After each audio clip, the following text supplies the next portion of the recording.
Sir, ఉన్మాద ప్రకోపంలో Trump Iran పైన దాడులు, tariff బాంబులు. టారిఫ్ బాంబులేమో వేస్తూనే ఉన్నారు ఒక విధంగా భారతదేశం పైన. అలాగే రష్యా పైన ప్రత్యేకంగా టారిఫ్ పెంచడం కోసం నిన్న ఒక బిల్లే తీసుకొని వచ్చారు. 100% ఇది పెంచాలని. అది భారతదేశానికి కూడా నష్టం చేస్తుందంటే మన మంత్రి పీయూష్ గోయల్ మటుకు మనకేం నష్టం లేదన్న పది. ఎందుకు అసలు నష్టం? కనీసం ఊరుకోవచ్చు కదా. నష్టం లేదని చెప్తూ ఉండగానే మనం అనేక విధాలు నష్టపోతున్నాం. భారతదేశంలో సెప్టెంబర్లో బ్రిక్స్ శిఖరాగ్ర సభ జరుగుతుంది.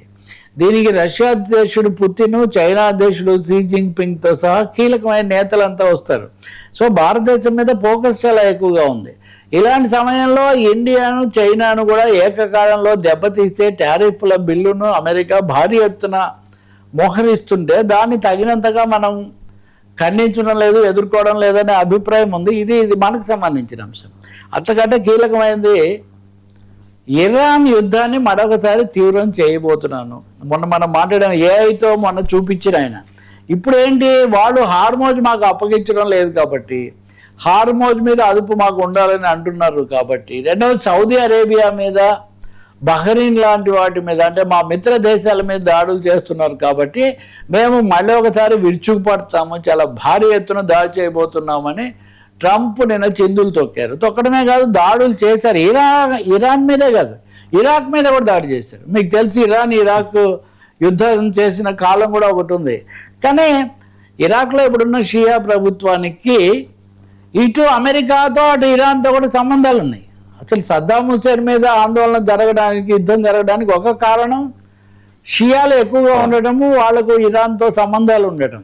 కాబట్టి ఇరాక్లో ఉన్న ఒక మిలీషియాకు, అంటే సాయుధ బలగాలు కొన్నిటికి, అంటే సాయుధ దళాలు కొన్నిటికి ఇరాన్తో సంబంధాలు ఉన్నాయి. ఇప్పుడు ట్రంప్ ఏం చేశారంటే, అమెరికా ఏం చేసిందంటే ఆ మిలీషియా టార్గెట్ చేసి ఇరాక్ మీద బాంబులు వేసింది. సో ఇప్పుడు ఇరాక్ ఒక విధమైన ఇరకాటంలో పడిపోయింది. వాళ్ళు మతపరంగా ఇక్కడ అనుబంధము, రాజకీయంగానేమో సద్దాం హుసేన్కు వ్యతిరేకంగా చేశారు కాబట్టి అక్కడ అమెరికాతో అనుబంధము అని. సౌదీ అరేబియాను కూడా సౌదీ అరేబియాతో అమెరికాను ఒప్పందం కుదుర్చుంది కాబట్టి ఇప్పుడు ఇరాన్ సౌదీ అరేబియా మీద దాడులు మొదలుపెట్టింది. దాంతో సౌదీ నిన్న 6 మిసైల్స్ వాళ్ళు ప్రయోగించారు. దాంతో ఇరాన్ మా టార్గెట్స్ పెరిగాయి, మేము ఇంకా సౌదీ అరేబియాను కూడా వదిలిపెట్టేది లేదన్నారు. ఈ సమయంలో చైనా నుంచి ఇరాన్కు 400 షోల్డర్ మిసైల్స్, షోల్డర్తో ఇట్లా పట్టుకొని అట్లాంటివి వస్తున్నాయి అని సమాచారం భారీ ఎత్తున అంతర్జాతీయ మీడియాలో వచ్చింది. 450 దాకా ఈ షోల్డర్ మిసైల్ సంథింగ్ ఇంకేదో ఉంది దానికి పేరు. సో దీని మీద ట్రంప్ చాలా భగ్గుమని ఆయన, నేను ఊహించలేదు చైనా ఇరాన్కు సాయం చేస్తుందని. ఎందుకంటే ఇంతకుముందు నుంచి కూడా హార్మోజ్ మూసేసినప్పటికీ కూడా ఇరాన్ నిలదొక్కుకోవడానికి చైనా సహాయం చాలా చేసింది. రష్యా కూడా కొంత చేసింది. ఇండియా కొంచెం మధ్యస్థంగా అటు ఇటు ఉంది.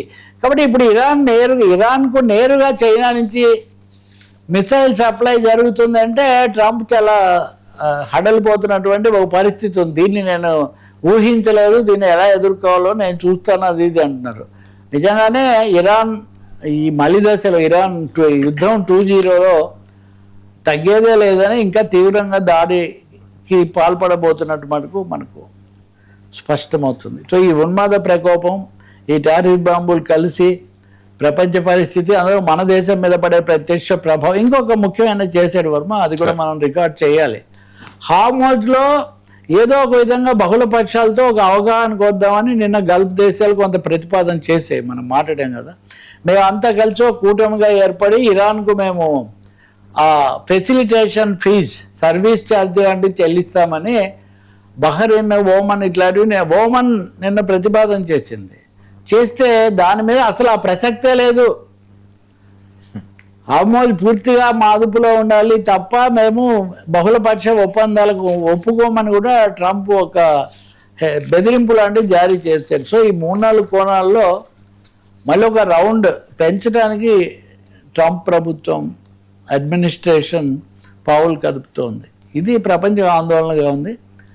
ఈసారి మటుకు ట్రంప్ ఆటలో సాగే అవకాశం కూడా కనిపించట్లేదు. అందరు రంగంలోకి వచ్చేసారు.